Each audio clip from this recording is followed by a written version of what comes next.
Olá, oitavos anos.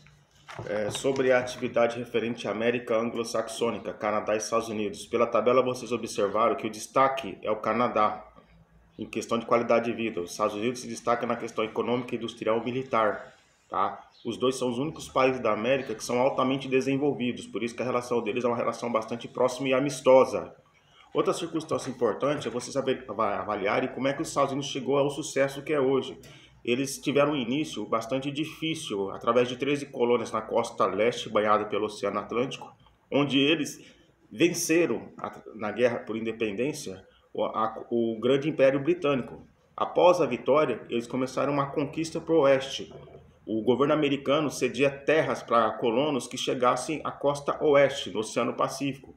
Dentre dessas circunstâncias, vários conflitos foram se acontecendo, principalmente com as tribos indígenas que foram massacradas. Os Estados Unidos chegaram no sucesso territorial que é hoje, sempre usando duas táticas. A primeira tática, a questão econômica. Um exemplo, o Alasca que foi comprado dos russos.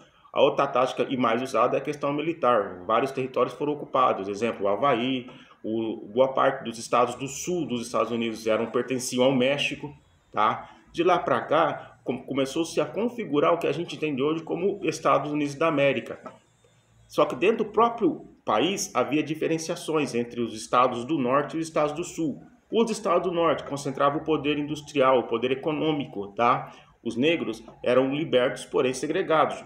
Os estados do sul concentravam o poder político, agropecuários, no modelo de plantations, que usavam mão de obra escrava.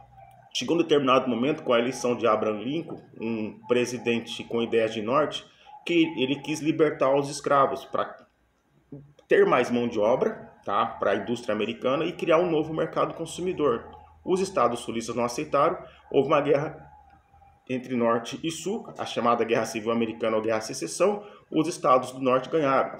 Foi uma guerra muito pesada, com grandes baixas, um saldo bastante negativo para o país, com centenas de milhares de mortos, feridos e mutilados, tá?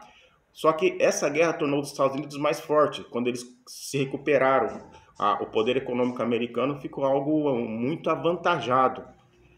Automaticamente, tá? Abraham Lincoln conseguiu manter a unificação do país, que virou hoje uma grande potência. Porém, os negros se mantiveram livres, porém segregados. Como vocês observaram em vários filmes, a segregação eram leis de cada estado, principalmente do estado do sul, que separavam brancos de negro em praticamente tudo. Nos ônibus, em banheiros, em praças. Os empregos, os melhores empregos eram para homens brancos, os piores para homens negros e mulheres negras. Tá? O racismo ficou muito evidente nos Estados Unidos através de entidades supremacistas. Um exemplo é a Ku Klux Klan, que foi criada para manter a segregação, perseguia, batia, humilhava, matava afro-americanos. Diante dessa opressão, surgiu o movimento do direitos civis nos Estados Unidos, liderado pelo pastor Martin Luther King, que recebeu o Prêmio Nobel da Paz pela seguinte circunstância: era um movimento pacifista. Ele ordenava protestos, boicotes em cidades e estados onde a segregação era evidente, tá? Isso chamou a opinião pública americana e do mundo diante da situação que o negro estava vivenciando. Uma dica de filme que eu dou para vocês, gostaria que vocês assistissem, é o filme Selma. De lá para cá, os negros têm conseguido mais direitos, mais inserção, tá? Mais vantagens econômicas. Só que até mesmo hoje, no século XXI, percebe-se que o racismo lá é bastante forte diante de alguns eventos que andam acontecendo. Tanto em destaque, infelizmente, negativo é a ação policial que usa força letal desnecessária contra homens negros.